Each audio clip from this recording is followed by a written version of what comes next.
Partie 1. La tyrannie de l'action compulsive. Il existe une souffrance moderne que personne ne nomme, mais que tous ressentent. C'est cette agitation constante qui te pousse à bouger sans réfléchir, à agir sans stratégie, à répondre sans penser. C'est cette compulsion irrépressible qui transforme chaque situation en urgence, chaque interaction en bataille à gagner immédiatement, chaque silence en vide insupportable qu'il faut remplir à tout prix. Et pendant que tu cours ainsi, frénétiquement, tu ne réalises pas une vérité terrifiante. Tu es en train de perdre. La majorité des hommes vivent dans ce mode opératoire permanent. Ils agissent par réflexe, réagissent par habitude, bougent par anxiété. Quelqu'un les provoque, ils mordent à l'hameçon. Quelqu'un les critique, ils se justifient immédiatement. Quelqu'un les défie, ils doivent prouver quelque chose tout de suite. Cette réactivité n'est pas de la force, c'est de la faiblesse déguisée en action. C'est la danse pathétique de marionnettes qui ne savent pas qu'elles ont des fils attachés à leurs membres. Mais il existe un autre mode d'existence, tellement rare qu'il paraît presque surnaturel à ceux qui l'observent. C'est l'immobilité stratégique, cette capacité à rester parfaitement calme pendant que le chaos se déchaîne, à ne pas bouger pendant que les autres s'agitent frénétiquement, à observer avec une clarté glaciale pendant que le monde brûle autour de toi. Ce n'est pas de la passivité, c'est du pouvoir, à l'état, impur. Les grands maîtres de la stratégie à travers l'histoire ont tous compris ce principe fondamental. Sun Tzu, le stratège militaire chinois, écrivait que le général suprême gagne sans combattre. Miyamoto Musashi, le légendaire samouraï, enseignait que le véritable guerrier reste immobile dans son esprit même quand son corps se déplace. Machiavel, le philosophe du pouvoir, savait que celui qui réagit le premier perd souvent l'avantage. Tous ces hommes avaient découvert le même secret. Dans l'immobilité réside une force que l'action compulsive ne possède jamais. Regarde autour de toi. Combien d'hommes sont constamment en train de justifier, d'expliquer, de défendre, de prouver? Combien passent leur vie à réagir aux provocations, à mordre à chaque appât lancé devant eux, à danser chaque fois que quelqu'un tire sur leur corde? Ils pensent qu'ils sont forts parce qu'ils répondent à chaque attaque, parce qu'ils ne laissent rien passer, parce qu'ils défendent leur honneur. Mais en réalité, ils sont les plus faibles, parce que n'importe qui peut les contrôler en appuyant simplement sur le bon bouton. L'homme véritablement puissant possède une qualité que les autres trouvent déconcertante. Il peut rester parfaitement immobile pendant qu'on l'attaque. Il peut écouter des accusations sans se justifier, recevoir des insultes sans riposter, observer des provocations sans réagir. Ce n'est pas parce qu'il est faible ou qu'il a peur, c'est parce qu'il a compris quelque chose que la majorité ignore. La plupart des batailles se gagnent en ne les combattant pas.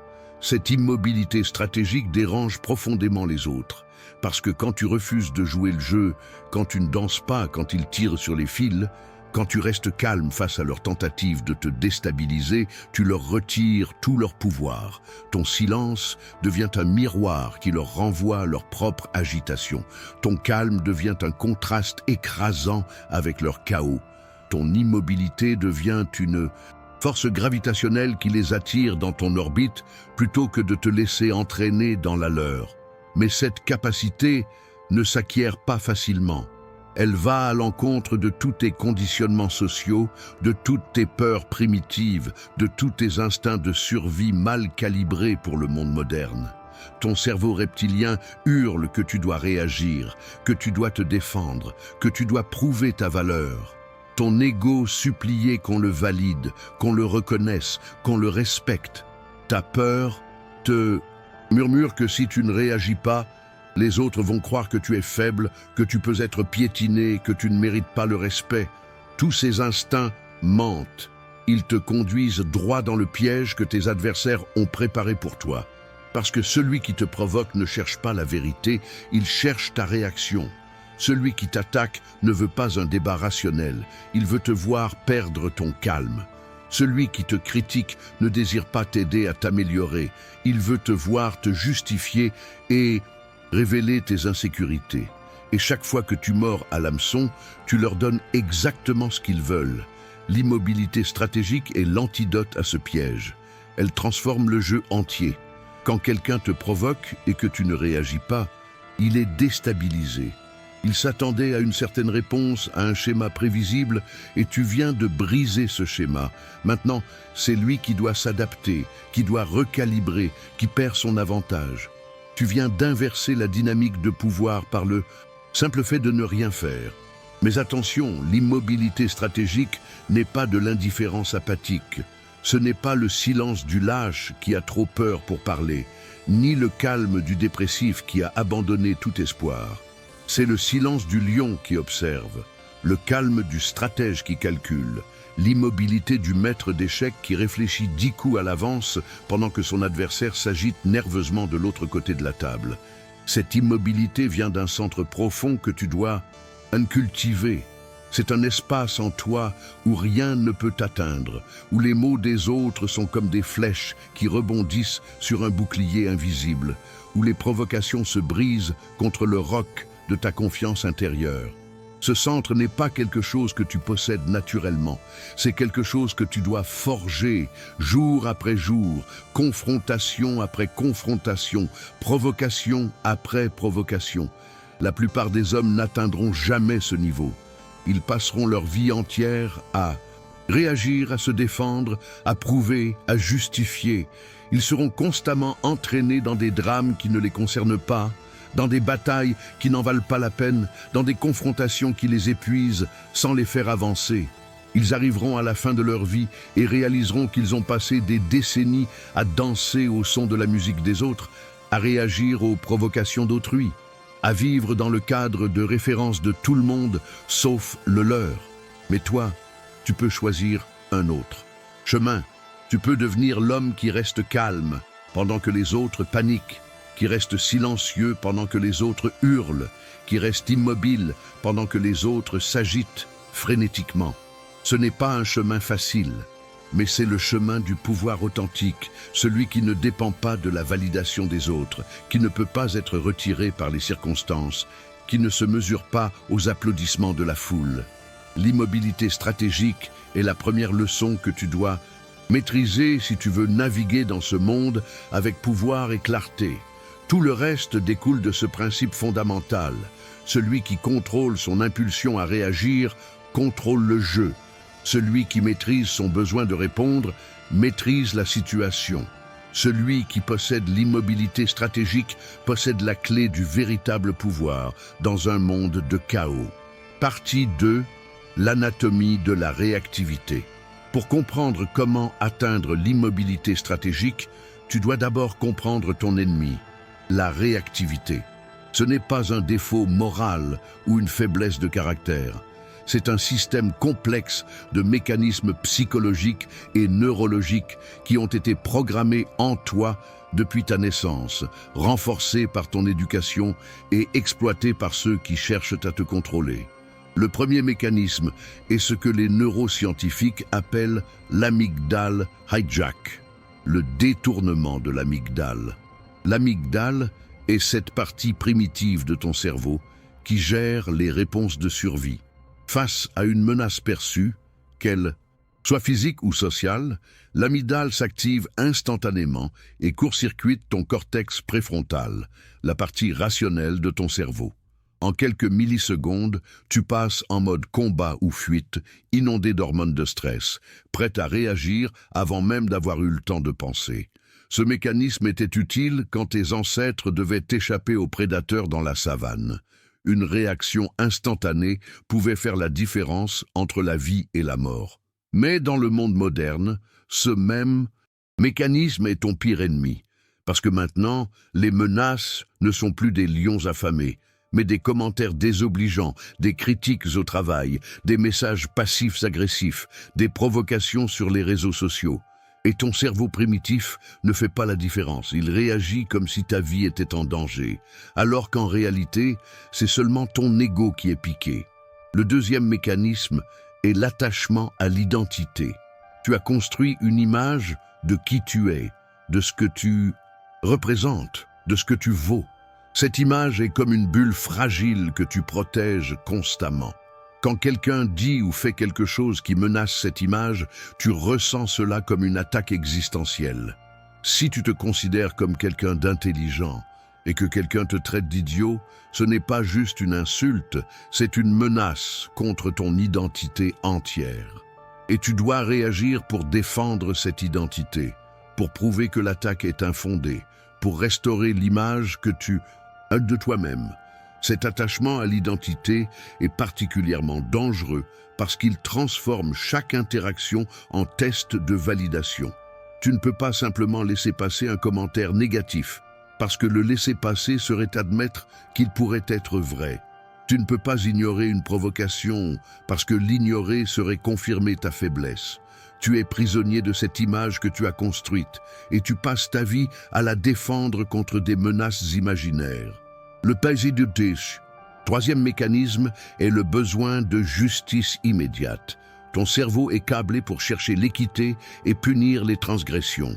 Quand quelqu'un te fait du tort, une partie primitive de toi exige réparation immédiate. Ce sentiment est si fort qu'il peut supplanter complètement ta raison. Tu sais rationnellement qu'une certaine réponse ne ferait qu'empirer la situation, mais ton besoin de justice crie plus fort que ta logique. Tu dois riposter, tu dois leur montrer qu'ils ne peuvent pas s'en tirer comme ça, tu dois restaurer l'équilibre. Ce mécanisme est constamment exploité par ceux qui veulent te manipuler. Ils savent que si ils te provoquent suffisamment, s'ils créent un sentiment d'injustice assez fort, tu vas réagir de manière prévisible. Et dans cette réaction prévisible, tu révèles tes faiblesses, tu perds ton avantage stratégique, tu tombes exactement dans le piège qu'ils ont préparé pour toi. Le quatrième mécanisme est le besoin de validation sociale. Depuis ton plus jeune âge, tu as été conditionné à chercher l'approbation des autres. Ton cerveau libère de la dopamine quand tu es reconnu, apprécié, validé. Et il libère du cortisol, l'hormone du stress, quand tu es rejeté, critiqué, ignoré. Ce système de récompense et de punition neurochimique fait que tu deviens dépendant de l'opinion des autres, constamment en train d'ajuster ton comportement pour obtenir leur approbation. Cette dépendance à la validation rend l'immobilité stratégique presque impossible pour la majorité des gens, parce que rester silencieux face à une accusation, ne pas se défendre face à une critique, ignorer une provocation, tout cela va à l'encontre de ce besoin profond de validation. Ton cerveau interprète l'absence de défense comme une confirmation de l'accusation. Et cette pensée est intolérable. Alors tu réagis, tu te justifies, tu expliques, tu prouves. Tout cela dans une quête désespérée de restaurer ta réputation et d'obtenir la validation que ton cerveau réclame. Le SDBC. Cinquième mécanisme est ce que j'appelle l'illusion du contrôle par l'action. Tu crois que si tu agis, si tu fais quelque chose, n'importe quoi, tu as plus de contrôle sur la situation que si tu ne fais rien. Cette croyance est si profondément ancrée qu'elle semble évidente, mais c'est une illusion. Dans de nombreuses situations, ne rien faire te donne plus de contrôle que de faire quelque chose. Parce que l'action révèle ta main, montre tes intentions, expose tes faiblesses. L'immobilité, et au contraire, garde tout cela caché, laisse les autres dans l'incertitude, maintient toutes tes options ouvertes. Cette illusion est renforcée par la culture moderne qui valorise constamment l'action, la productivité, le mouvement. Ne reste pas là à ne rien faire, fais quelque chose, est le mantra de notre époque. Mais les maîtres de la stratégie savent que parfois, le mouvement le plus puissant est de ne pas bouger du tout, que parfois, la déclaration la plus forte est le silence, que parfois, la victoire la plus complète vient de laisser ton adversaire se détruire lui-même pendant que tu observes tranquillement. Le sixième mécanisme est la peur du jugement social. Tu as peur de ce que les autres vont penser si tu ne réagis pas. Ils vont croire que je suis faible. Ils vont penser que j'ai accepté l'accusation. Ils vont me voir comme une cible facile.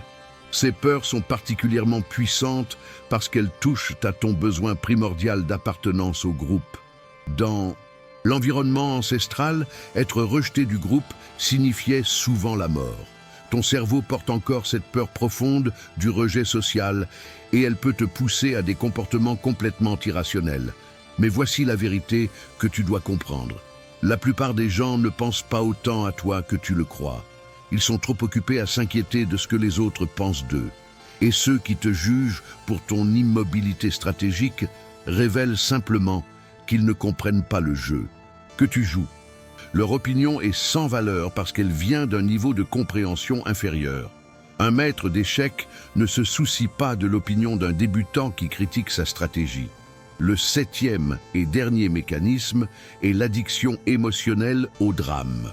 Aussi paradoxal que cela puisse paraître, ton cerveau peut devenir accro au cocktail neurochimique créé par les confrontations, les arguments, les défenses passionnées de ton honneur. L'adrénaline, le cortisol, la dopamine, quand tu penses avoir marqué un point dans un argument. Tout cela crée un état d'excitation qui peut devenir addictif.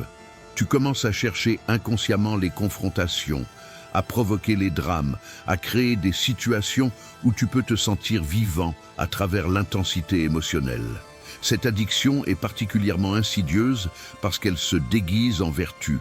Tu te convaincs que tu défends tes principes, que tu te bats pour ce qui est juste, que tu refuses d'être une victime. Mais en réalité, tu es simplement accro au drame, incapable de vivre dans le calme, parce que le calme te semble vide et sans intérêt après avoir goûté à l'intensité de la confrontation constante. Comprendre ces mécanismes est crucial, parce que tu ne peux pas vaincre un ennemi que tu ne connais pas. Ta réactivité n'est pas un défaut de caractère que tu dois simplement surmonter par la volonté. C'est un système complexe de circuits neurologiques, de conditionnements sociaux et d'habitudes mentales qui ont été renforcés pendant des années, peut-être des décennies. Pour développer l'immobilité stratégique, tu dois systématiquement identifier et démonter chacun de ces mécanismes, un par un. Partie 3. Le chemin vers l'immobilité stratégique. Maintenant que tu comprends l'anatomie de ton ennemi, il est temps d'apprendre comment le vaincre. Le développement de l'immobilité stratégique est un processus graduel qui exige de la discipline, de la pratique et une détermination absolue. Mais je te promets ceci, chaque étape de ce chemin te rendra plus puissant, plus libre, plus capable de naviguer dans ce monde chaotique avec clarté et contrôle. La première pratique est ce que j'appelle l'observation détachée. Avant de pouvoir contrôler tes réactions, tu dois apprendre à les observer. Commence à noter mentalement chaque fois que tu ressens l'impulsion de réagir. Pas pour te juger ou te critiquer, simplement pour observer. Voilà, je sens l'envie de me justifier. Voilà, mon corps se tend en préparation d'une réponse défensive. Voilà, mon ego hurle qu'il faut dire quelque chose immédiatement. Cette observation crée un espace crucial entre le stimulus et la réponse. Dans cet espace réside ton pouvoir. Au début, cet espace sera minuscule, une fraction de seconde, avant que tu ne réagisses automatiquement. Mais avec la pratique, cet espace s'élargit. Tu commences à voir l'impulsion arriver avant qu'elle ne te submerge. Tu commences à reconnaître les signaux précurseurs. La tension dans ta poitrine, l'accélération de ton rythme cardiaque, le flot de pensées défensives qui se précipitent dans ton esprit. La deuxième pratique est le délai stratégique. Une fois que tu peux observer l'impulsion de réagir, la prochaine étape est d'introduire délibérément un délai avant de répondre. Ce peut être aussi simple que de compter jusqu'à 10 avant de parler, de respirer profondément 3 fois avant de taper une réponse, de dire « je vais y réfléchir et te revenir » au lieu de répondre immédiatement. Ce délai accomplit plusieurs choses cruciales. Premièrement, il laisse le temps à ton cortex préfrontal de reprendre le contrôle après le détournement initial de l'amygdale. Les hormones de stress commencent à se dissiper et ta capacité de raisonnement rationnel revient en ligne. Deuxièmement, il brise le pattern de réactivité automatique. En introduisant consciemment un délai, tu entraînes ton cerveau à ne plus suivre aveuglément le chemin de moindre résistance vers la réaction immédiate. Troisièmement, et peut-être le plus important stratégiquement, ce délai déstabilise ton adversaire. Il s'attendait à une réaction immédiate et ton calme mesuré le force à recalibrer son approche. La troisième pratique est la respiration du guerrier. Quand tu sens une provocation ou une attaque arriver, au lieu de te laisser emporter par la vague émotionnelle, ancre-toi immédiatement dans ta respiration. Voici la technique précise.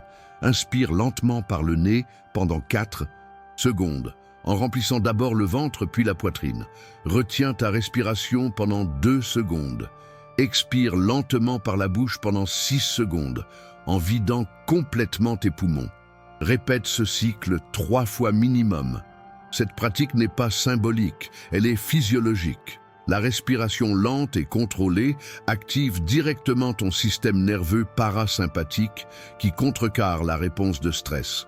Elle ralentit ton rythme cardiaque, diminue ta tension artérielle et calme l'activité de l'amygdale. En quelques cycles respiratoires, tu peux littéralement changer ton état neurochimique, passant du mode réactif au mode réfléchi. Les guerriers samouraïs le savaient, les moines zen le pratiquent. Et maintenant, la science moderne confirme ce que ces traditions anciennes enseignaient depuis des siècles. La quatrième pratique est le recadrage cognitif. Cette technique consiste à changer consciemment la manière dont tu interprètes les provocations et les attaques. Au lieu de voir une critique comme une menace à ton identité, voilà comme de l'information potentiellement utile ou, si elle est clairement mal intentionnée, comme une révélation sur l'état émotionnel de l'autre personne. Au lieu de voir une provocation comme un défi à ton honneur, voilà comme une tentative désespérée de quelqu'un qui essaie de te faire perdre ton calme parce qu'il a déjà perdu le sien. Ce recadrage enlève le pouvoir émotionnel de l'attaque. Si quelqu'un t'insulte et que tu interprètes cela comme « cette personne essaie de me faire mal », tu ressens de la colère et de la douleur. Mais si tu recadres et penses « cette personne est clairement en souffrance et projette sa douleur sur moi », tu ressens de la compassion ou, au minimum, de l'indifférence. L'événement objectif est le même, mais ton expérience subjective est radicalement différente. La cinquième pratique est l'entraînement à l'exposition. Comme tout muscle, ta capacité à rester immobile sous pression doit être entraînée progressivement. Commence par des provocations mineures. Laisse passer un commentaire légèrement négatif sans réagir. Ignore une petite pique sans te justifier. Reste silencieux face à une tentative évidente de te faire réagir. Ces petites victoires construisent ta confiance et renforcent les circuits neurologiques de l'immobilité stratégique. Avec le temps, augmente progressivement le niveau de difficulté.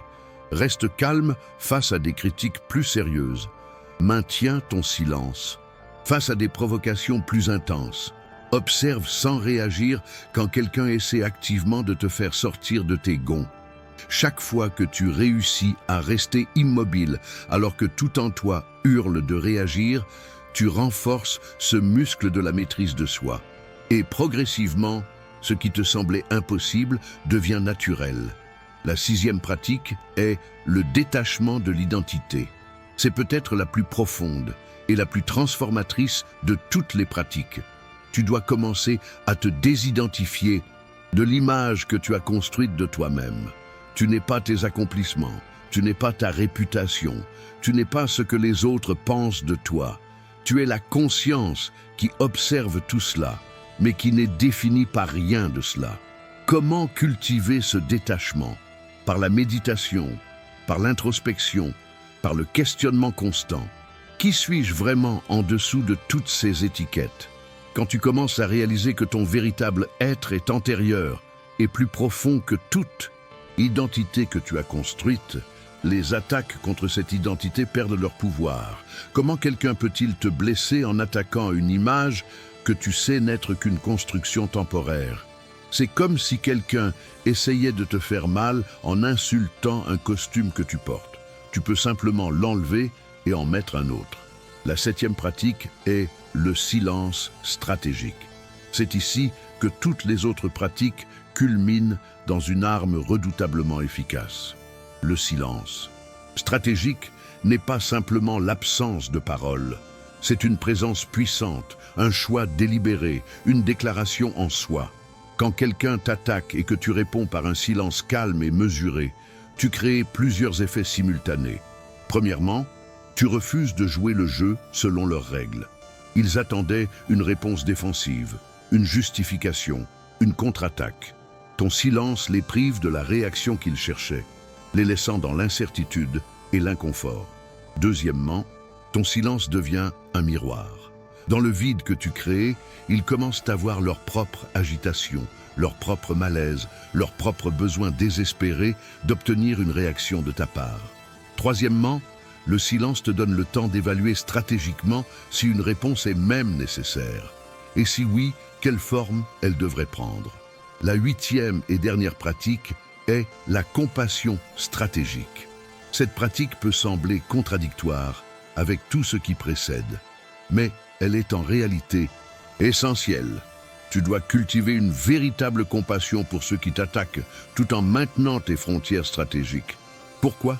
Parce que comprendre que les gens qui te provoquent agissent presque toujours à partir de leur propre souffrance, leur propre insécurité, leur propre douleur non résolue, t'enlève toute réaction émotionnelle négative. Ce n'est pas de la faiblesse, c'est de la clarté. Quand tu vois que quelqu'un qui t'insulte ne dit rien sur toi, mais révèle tout sur lui. Quand tu comprends que quelqu'un qui essaie de te faire réagir cherche désespérément à se sentir puissant, en te faisant perdre ton calme, tu peux rester immobile, non pas par effort de volonté, mais par compréhension profonde. Tu ne combats plus l'impulsion de réagir.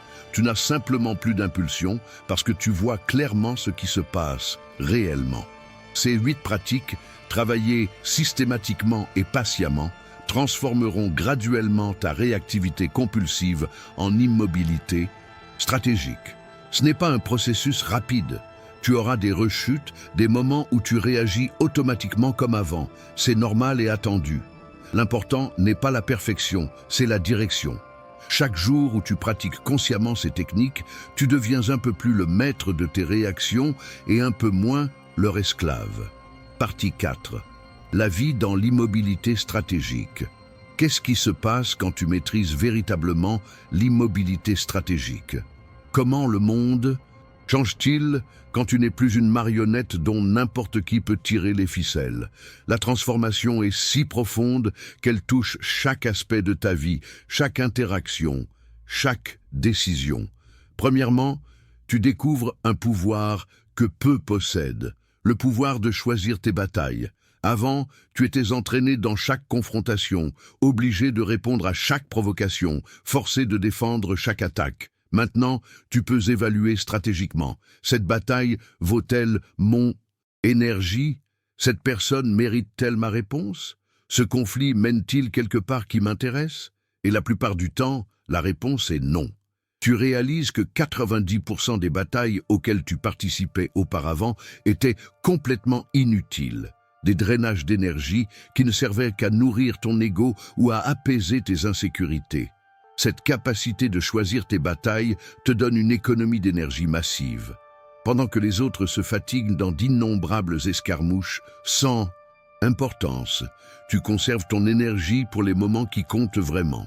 Et quand tu choisis finalement d'agir, d'intervenir, de répondre, tu le fais avec toute la force accumulée de cette énergie conservée. Ton action, précisément parce qu'elle est rare et mesurée, porte un poids énorme. Deuxièmement, les gens commencent à te percevoir différemment. Ton calme constant, ton refus de réagir aux provocations habituelles, ton silence face aux tentatives de te déstabiliser, tout cela crée une aura de puissance. Les personnes faibles te craignent parce qu'elles ne peuvent pas te lire, ne peuvent pas te manipuler avec les techniques habituelles.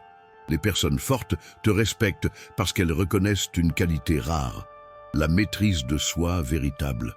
Cette perception transforme la dynamique de toutes tes relations.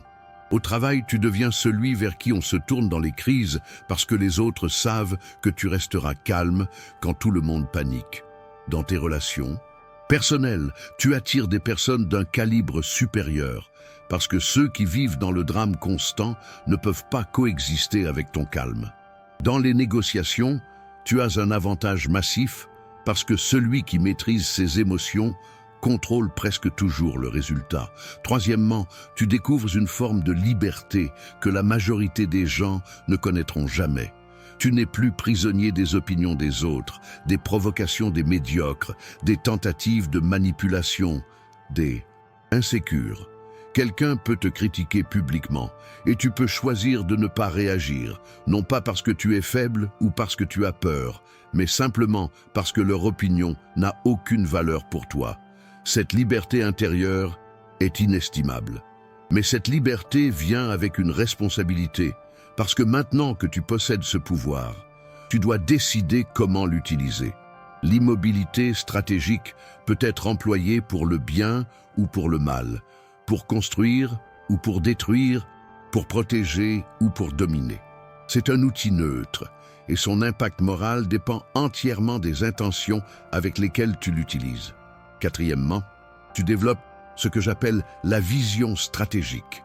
Quand tu n'es plus constamment en mode réaction, quand ton esprit n'est plus occupé à formuler des défenses et des contre-attaques, tu as l'espace mental pour voir les patterns plus larges, pour anticiper les mouvements futurs, pour comprendre les motivations profondes des acteurs autour de toi. Tu commences à jouer aux échecs pendant que les autres jouent aux dames. Cette vision te permet de voir venir les problèmes avant qu'ils n'arrivent, d'identifier les opportunités que les autres manquent, de comprendre les dynamiques de pouvoir qui restent invisibles à ceux qui sont pris dans la réactivité constante. Tu passes d'une posture défensive, où tu réagis constamment aux actions des autres, à une posture stratégique, où tu anticipes, tu planifies et tu agis selon tes propres termes. Cinquièmement, ta confiance se transforme qualitativement. Avant, ta confiance était fragile, dépendante de la validation externe, facilement ébranlée par les critiques ou les rejets. Maintenant, ta confiance vient d'une source interne inébranlable, la connaissance directe de ta propre maîtrise. Tu sais que tu peux rester calme face à presque n'importe quoi. Tu as testé cette capacité encore et encore dans des situations de plus en plus difficiles.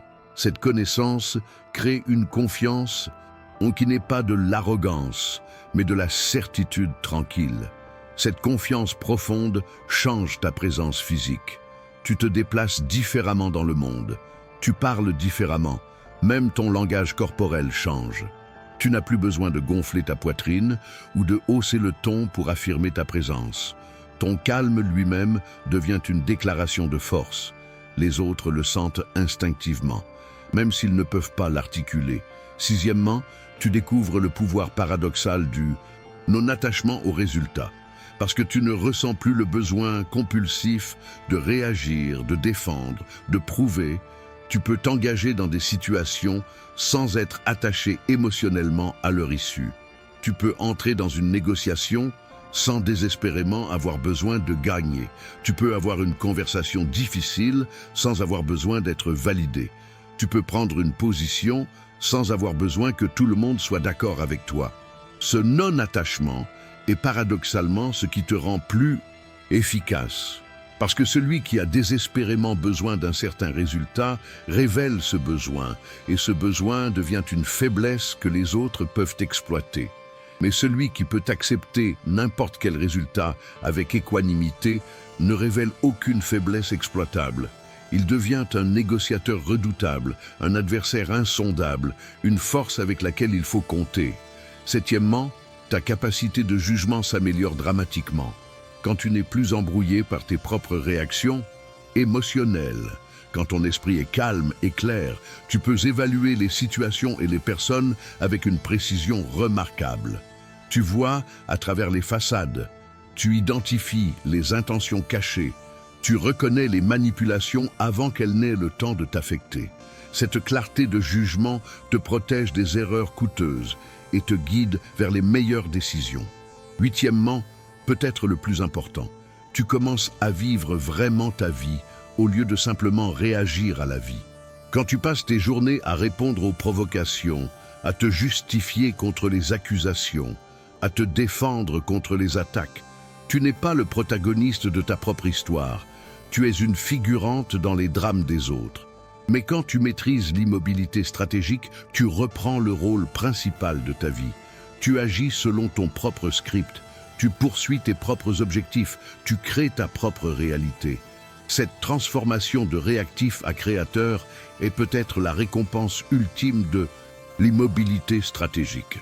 Tu cesses d'être ballotté par les vents de l'opinion publique, les provocations des petites personnes, les drames sans fin du monde moderne. Tu deviens comme un roc au milieu de la tempête, immobile, inébranlable, défini par ton propre centre et non par les forces externes qui te frappent. Mais attention, cette transformation ne fait pas de toi un robot émotionnellement mort. Au contraire, elle te rend plus humain, plus présent, plus capable de connexion authentique.